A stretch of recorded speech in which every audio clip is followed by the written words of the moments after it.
নমস্কার বন্ধুরা, সাথে ভিলেজপুর চ্যানেলে আপনাদের সবাইকে স্বাগত জানাই। আজকে আমি চলে এসেছি নতুন একটা রান্নার রেসিপি ভিডিও নিয়ে। আমি আজকে বানাতে চলেছি রুই মাছের ঝোল। দেখুন বন্ধুরা, আমি আজকে বাজার থেকে একটা বড় সাইজের রুই মাছ কিনে নিয়ে এসেছি। আমি আজকে এটাকে রান্না করব, খুব হালকা একটা রান্না। তো আমি এখন মাছগুলোকে কেটে নেব। আপনারা দেখুন আমি কীভাবে মাছগুলোকে কাটছি। এখন আমি মাছের গায়ে অনেক আঁশ আছে, আঁশগুলোকে আমি একটু ভালো করে ছাড়িয়ে নেব। আমি একটু ভালো করে মাছটাতে ছাই মাখিয়ে নিচ্ছি।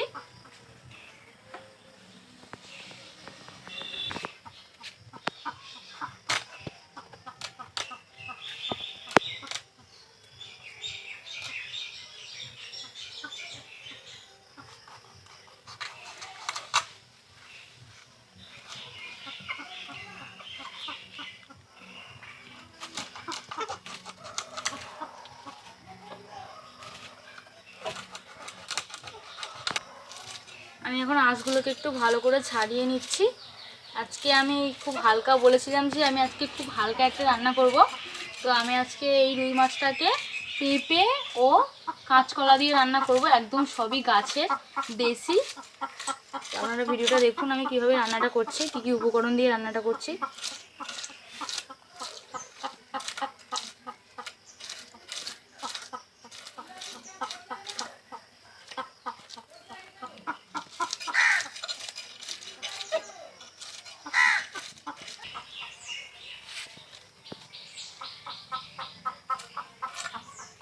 দেখুন বন্ধুরা, আমি মাছের আঁশটাকে খুব ভালো করে ছাড়িয়ে নিয়েছি। এখন আমি মাছটাকে এবারে কেটে নেব।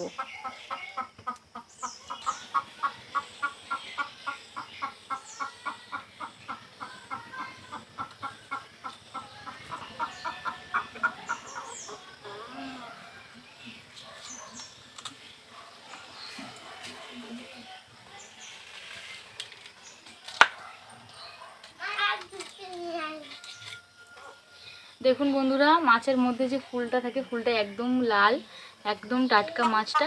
এখন আমি মাছটাকে কেটে নিচ্ছি। স্কুলে যাচ্ছ?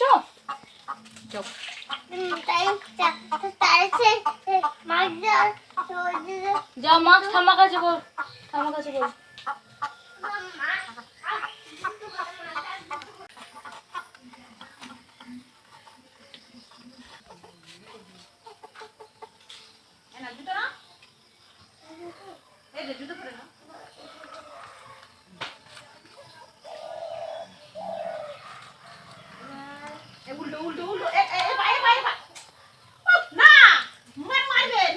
দেখুন মাছটা থেকে একদম টাটকা রক্ত বেরোচ্ছে, একদম টাটকা মাছটা।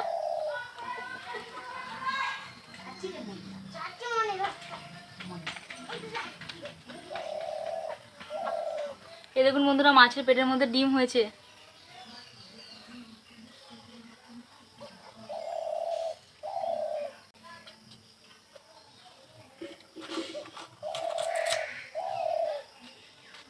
আমার মাছটা কাটা হয়ে গেছে। এই দেখুন বন্ধুরা, মাছটা থেকে যে তেলটা বেরিয়েছে, একদম পরিষ্কার তেলটা। মাছটা একদম সদ্য মাছ ছিল।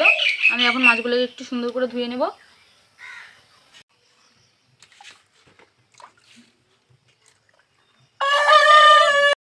এই ফুলটার মধ্যে অনেক সময় কাদা থাকে, আমি মাছটার ফুলটা ভালো করে ধুয়ে নিচ্ছি।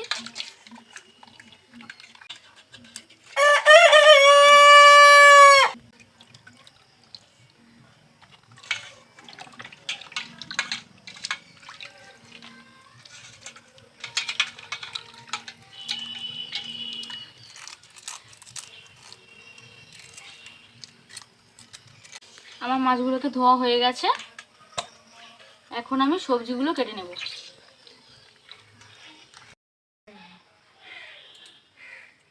বন্ধুরা, আমি সবজিগুলোকে কেটে রেখেছি। তো আমি আজকে যে মাছের ঝোলটা রান্না করব তার জন্য আমি নিয়েছি একটা মাঝারি সাইজের আলু, একটা পেঁপে ও দুটো গাছের একদম কাঁচকলা, একটু আদা কুচি, 4টে কাঁচা লঙ্কা ও একটু জিরে। আমি এখন আদা ও জিরেটাকে একসঙ্গে একটু বেটে নেব। আজকে আপনারা বুঝতেই পারছেন, কয়েকদিন ধরে বৃষ্টির পর আজকে একটু রোদ্দুর বেরিয়েছে। তো গরমের পরিমাণটা আজকে অনেকটা বেশি, ওই জন্য আমি একদম আজকে হালকা রান্না করছি।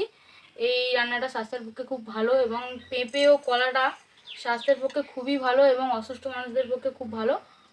তাই আমি আজকে একটু জিরে বাটা ও আদা বাটা দিয়ে কাঁচা লঙ্কা দিয়ে মাছের ঝোলটা রান্না করব। আমি একটু জিরে নিয়ে নিয়েছি, জিরের সঙ্গে আমি যে আদাটা কুচিয়ে রেখেছিলাম আদাটা নিয়ে নেব। আমি এটাকে একসঙ্গে বেটে নেব।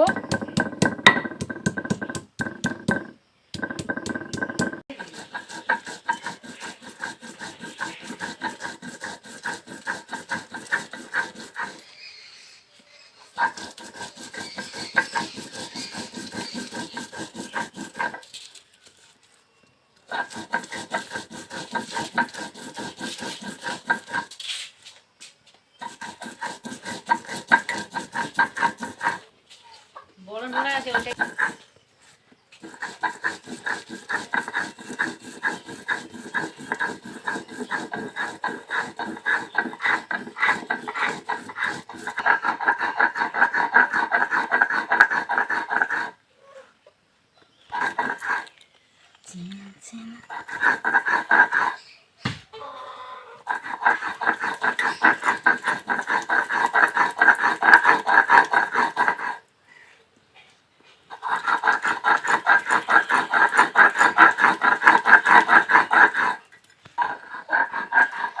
বন্ধুরা, গাছ থেকে এক্ষুনি একটা লেবু পড়েছে, খুব জোরে একটা আওয়াজ হয়েছে। আপনারা একটু দেখুন, আমি লেবুটাকে একটু কুড়িয়ে আনি, তারপর এসে আমি জিরেটাকে আবার বাটবো।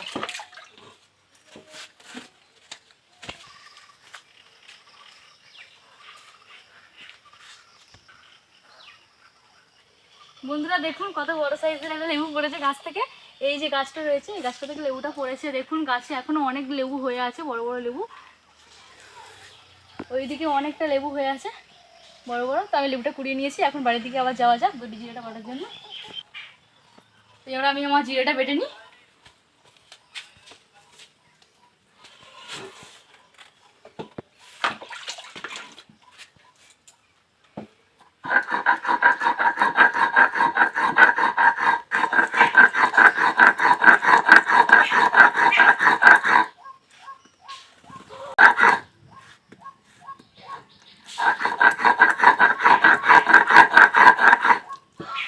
বন্ধুরা, আমার জিরেটা বাটা হয়ে গেছে, আপনারা দেখতেই পাচ্ছেন। আমি একদম মিহি করে জিরেটাকে বেটে নিয়েছি। আমি এখন জিরেটা তুলে নেব।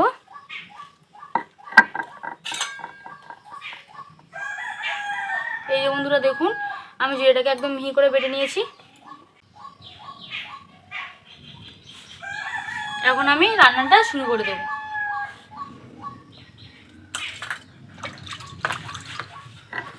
আমার সব উপকরণগুলো মোটামুটি রেডি হয়ে গেছে।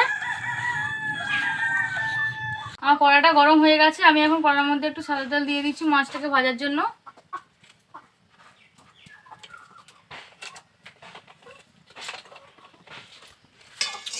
আমার তেলটা গরম হয়ে গেছে, এখন আমি মাছগুলোকে তেলের মধ্যে দিয়ে দেবো। খুব ভালো হচ্ছে আমার।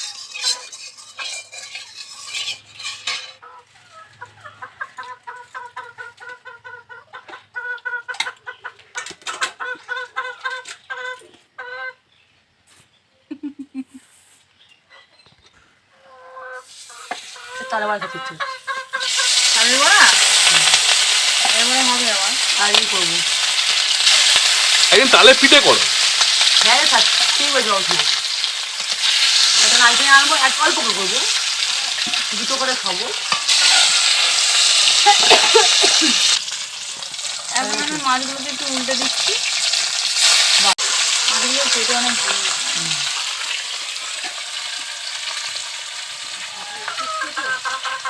ও জিরে বাটা গেছে, ভালো হবে। জিরে বাটা, জ্যান্ত জিরে।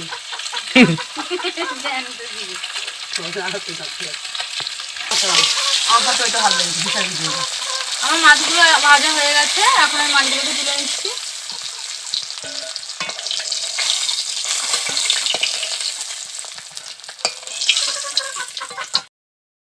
আমার মাছগুলো সব ভাজা হয়ে গেছে, এখন আমি আর একটু কড়াইতে তেল দিয়ে দিচ্ছি সবজিগুলোকে ভাজার জন্য।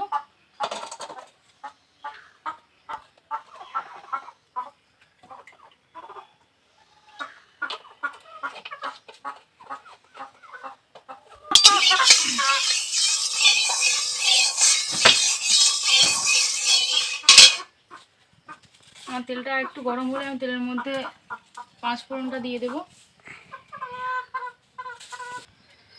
আমার তেলটা গরম হয়ে গেছে, আমি তেলের মধ্যে 1 চামচ 5 ফোড়ন দিয়ে দিলাম।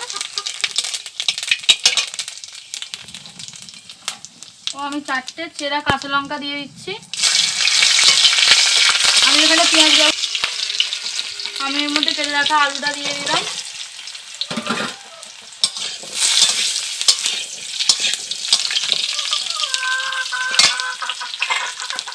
কেটে রাখা যে পেঁপেটা ছিল, পেঁপেটাও আমি এর মধ্যে দিয়ে দিচ্ছি।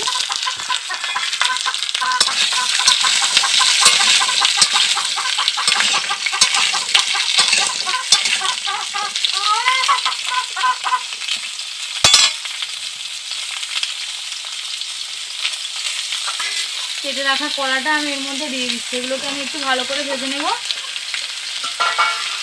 আমি এখানে পেঁয়াজ ব্যবহার করব না, কারণ এটা কলা ও পেঁপের তরকারি, এর মধ্যে পেঁয়াজ দিলে এর টেস্ট কমে যায়। এটা একটু ভালো করে ভাজতে হবে।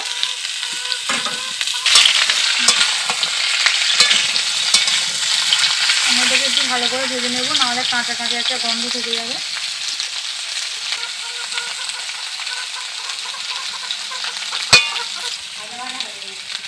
আমার সবজিটা প্রায় ভাজা ভাজা হয়ে গেছে। এবার এর মধ্যে আমি একটু নুন দিয়ে দেবো।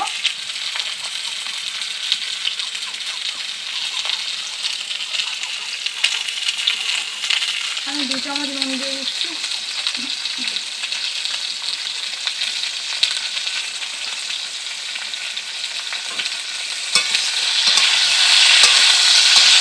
দিয়ে এটাকে ভালো করে মিশিয়ে দিলাম।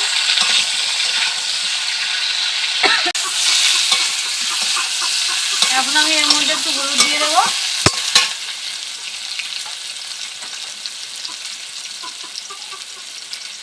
আমি এর মধ্যে 1 চামচ হলুদ দিয়ে দিলাম। দিয়ে আমি এটাকে আবার ভালো করে নাড়িয়ে দেবো।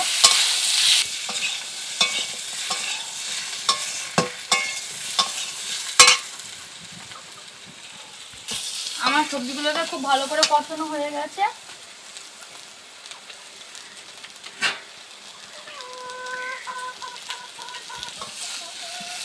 আমি এখন এর মধ্যে 1 বাটি জল দিয়ে দিচ্ছি। আমি আজকে এর মধ্যে লঙ্কা গুঁড়োটা দিলাম না, কারণ আমি আজকে তরকারিটা খুব হালকা করে রান্না করেছি। এখন জলটা দিয়ে দিলাম।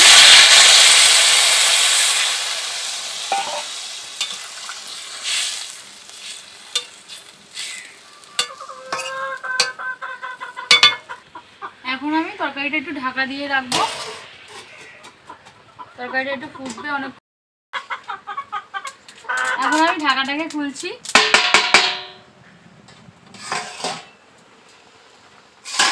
দেখুন আমার তরকারিটা ফুটে গেছে এবং আলুগুলো সিদ্ধ হয়ে গেছে। এবার আমি এখন এখানে মাছগুলোকে দিয়ে দেবো।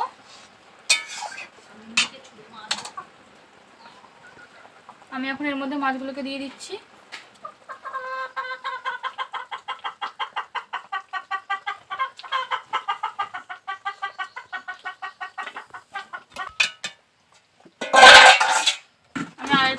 তরকারিটাকে আরেকটু ঢাকা দিয়ে রাখবো।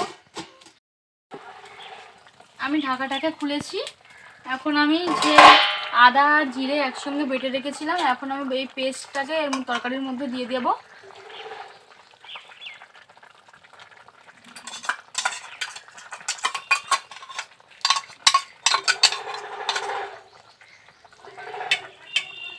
আমি এটা লাস্টেই দিলাম, কারণ এটা আগে দিলে এর গন্ধটা ফুটে ফুটে চলে যেতে পারে এবং এটা তেতো হয়ে যেতে পারে, ওই জন্য আমি লাস্টে দিলাম। এখন আমি এটাকে একটু ঢাকা দিয়ে রাখবো যাতে এর গন্ধটা থাকে।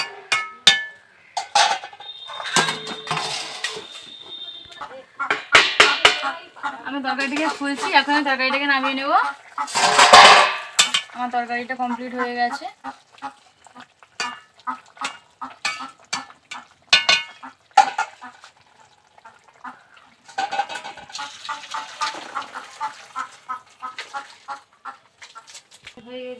কত হবে?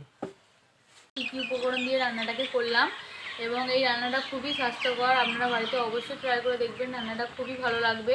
আর আপনাদের যদি ভিডিওটি ভালো লেগে থাকে তাহলে অবশ্যই লাইক কমেন্ট শেয়ার করে দেবেন এবং চ্যানেলটিকে সাবস্ক্রাইব করে দেবেন। আর সবার প্রথমে বেল আইকনটি প্রেস করে রাখবেন, যাতে আমার ভিডিওগুলো আপলোড করার সাথে সাথেই আপনারা দেখতে পান।